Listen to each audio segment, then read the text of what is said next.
अच्छे होंगे। निर्जला एकादशी व्रत के विषय में आपने बहुत कुछ सुना होगा।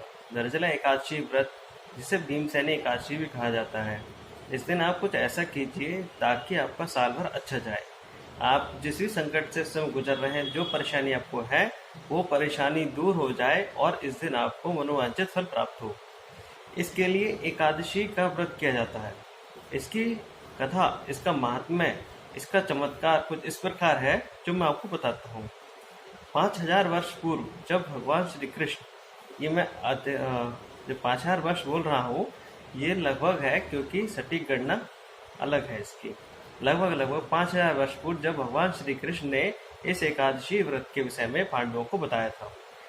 जब श्री कृष्ण ने कहा कि अगर आप भगवान विष्णु, जिनका अवतार मैं स्वयं हूँ, आप पूजन करना चाहते हैं, उनका उत्तम महात्म्य, उत्तम व्रत करना चाहते हैं, तो एकादशी व्रत इसमें सर्वोत्तम है। एकादशी व्रत करने से महान पाप से भी छुटकारा मिल जाता है। पूरे वर्ष भर में 24 एकादशी आती हैं, कृष्ण पक्ष की 12, शुक्ल पक्ष की 12, जिन्हें करने से व्यक्ति भगवान विष्णु के सानिध्य में जाता है। उसे सभी प्रकार से सुख प्राप्त होता है, उसे किसी प्रकार की कमी नहीं होती है, वो मनोवांछित फल को प्राप्त करता है।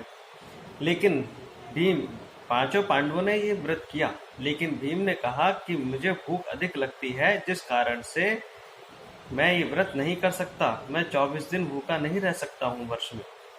तब उन्होंने कहा कि अगर आप निर्जला एकादशी व्रत, जो कि ज्येष्ठ शुक्ल पक्ष की एकादशी को पड़ता है, जो अमूमन गर्मियों में होगा, अब इस गर्मी में अगर आप बिना जल ग्रहण किए, बिना अन्न ग्रहण किए व्रत रखते हैं, तो इसे निर्जला एकादशी व्रत कहा जाता है। केवल एक व्रत करने मात्र से आपके 24 व्रत गिने जाएंगे। अगर कोई व्यक्ति एक ज्येष्ठ शुक्ल एकादशी को निर्जल रहता है, तो उसका वो व्रत मान लिया जाता है। व्रत करने में कुछ सावधानियां बरती जाती हैं, जैसे दशमी तिथि जो उससे एक दिन पूर्व की है, उसमें आपको सायंकाल में भोजन नहीं करना होता, क्योंकि अगर आपने भोजन किया तो उस भोजन का अंश आपके शरीर में रहेगा और उससे व्रत खंडित माना जाता है। ठीक उसी प्रकार अगले दिन एकादशी पूरे होने पर द्वादशी वाले दिन स्नान उपरांत भगवान विष्णु की पूजा अर्चना करें और दान दक्षिणा देकर इस व्रत का समापन करें। दशमी, एकादशी, द्वादशी को किसी भी प्रकार, एकादशी तो कुछ खाया नहीं जाता है, लेकिन दशमी को भी किसी प्रकार का सायंकाल को भोजन नहीं होता है, और पूरे दिन घर पर कोई भी दशमी तिथि को भी, एकादशी को मैं बता ही रहा हूँ, दशमी तिथि को भी कोई भी व्यक्ति चावल का सेवन नहीं करेगा।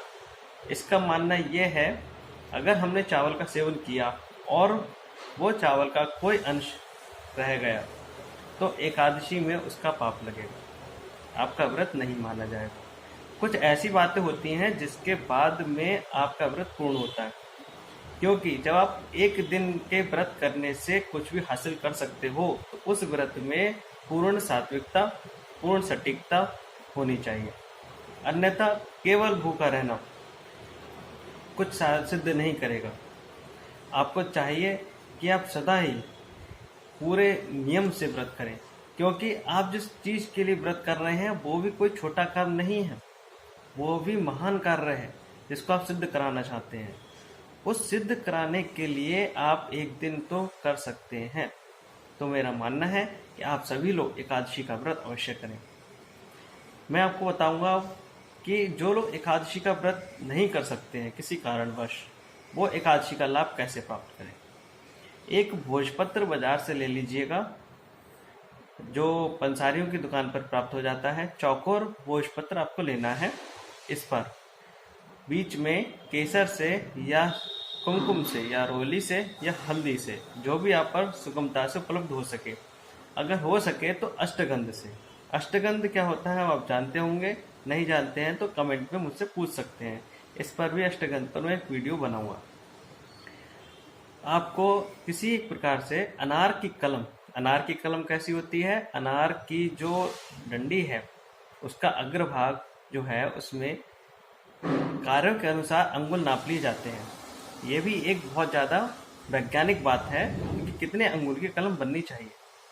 अमूमन आप 8 अंगुल से लेके 4 अंगुल तक की कलम ले सकते हैं। इतने कितने अंगुल की सटीक लें इसके विषय में तो बहुत ज़्यादा चर्चा हो जाएगी और नई वीडियो मुझे बनानी पड़ेगी, वो मैं आपके लिए करूँगा। इतने अंगुल की अपनी एक कलम ले लें अनार की, उसे आगे से पेंसिल की तरह छील लें और जो अष्टगंध की स्याही आपने बनाई है, मिट्टी के पात्र में स्याही बनेगी, उस स्याही में डुबो डुबो करके आपको भोजपत्र पे लिखना है ओम नमो नारायणाय, ओम नमो नारायणाय। ऐसा लिखने से आपके जो भोजपत्र है वो 108 बार या 1008 बार, जैसे आपका समय मिले इतनी बार मंत्र का जाप करना है। धूप दीपक से इसका पूजन कराना है। इस तरीके से करने के बाद में वो आप जिस कार्य के लिए आप चाहते हो, कोई चाहता है कि उसके धन आए घर में, तो धन वाले स्थान पर उसे रखते हैं, पीले कपड़े में उसे बांध करके या पीला वस्त्र उसके ऊपर ढक करके। दूसरा है कि आप चाहें तो उसे अगर विद्या स्थान में लगाते हैं तो आपको बहुत सारी विद्याएं आपको तुरंत ही सिद्ध हो जाएंगी, तुरंत आपके परीक्षा में अंक अधिक आने लगेंगे। आप देखोगे कि जिस कार्य में ऑफिस में अगर आपको मन नहीं लगता है तो ऑफिस में जाकर इसे लगाएं, तो आपका मन लगने लगेगा। इस भोजपत्र के प्रयोग से आप जो चाहें वो कर सकते हैं। कुछ लोगों के घर में राशन पानी की कमी हो जाती है, ऐसा ईश्वर किसी को ना दिखाए, लेकिन अगर ऐसा हो जाता है तो जहाँ पर आपका राशन रखा जाता है उस स्थान पर इस भोजपत्र की स्थापना की जाए तो निस्संदेह आपको लाभ प्राप्त होगा, राशन आपका अधिक समय तक चलेगा। अगर आपको लगता है कि मेरी फिजूल की यात्राएं हो रही हैं, तो आप इस चीज़ के लिए अपने बिस्तर के पास लगाएं, तो आपकी यात्राएं कम होंगी। अगर आपको लगता है आपके घर में कोई नकारात्मक ऊर्जा आ गई है, तो आप तब भी इसी भोजपत्र को वहाँ पर स्थापित करें, घर के मुख्य द्वार पर। अगर आपको लगता है किसी कमरे से कोई मुझे दिक्कत है जहाँ वास्तु दोष है, तो आप वहाँ पर भी इस चीज़ को लगाएं तो ज़्यादा अच्छा होगा। यहाँ पर मैं आपको एक चीज़ और बता दूं, जब भीम ने इस एक एकादशी का व्रत किया था तो उसमें वो बेहोश हो गए थे, क्योंकि वो एक दिन भी भूखा नहीं रह सकते थे। इस कारण से इसे भीमसेनी एकादशी भी कहा जाता है। अधिक जानकारी के लिए आप चैनल पर बने रहिए और बताइए मुझे वीडियो कैसी लगी। लाइक बटन ज़रूर दबा दीजिए, क्योंकि ये आपका प्रेम है जो मुझ तक पहुँचता है। साथ में अगर आप चाहते हो कि मैं कुंडली के आधार पर आपका भविष्य बताऊं, तो मुझे संपर्क करिए मेरे ही नंबर पर। वास्तु शास्त्र के अनुसार घर या ऑफिस का नक्शा बनाना चाहते हैं, तब भी आप मुझसे बात कीजिए। धन्यवाद।